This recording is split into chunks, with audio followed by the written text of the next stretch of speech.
Assalomu alaykum. Bizni kuzatib turgan aziz tomoshabinlar.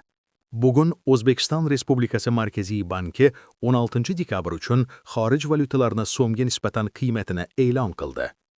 Bunga ko'ra, 1 AQSh dollari avvalgi narxidan 33 so'mga qimmatlashib, 12.130 so'mni, 100 dollar esa 1.213.000 so'mni tashkil qiladi. Yevro kursi esa bugun 51 so'mga qimmatlab, 14.245 so'mni tashkil qilmoqda. Endi Rossiya rubliga e'tibor qaratamiz. Bugun 1 rubl 153 so'm 4 tiyin, 1000 rubl esa 153.040 so'mga teng. Har kuni yangilanib boradigan kurslarimizdan xabardor bo'lish uchun va bizga yordam sifatida kanalimizga obuna bo'ling.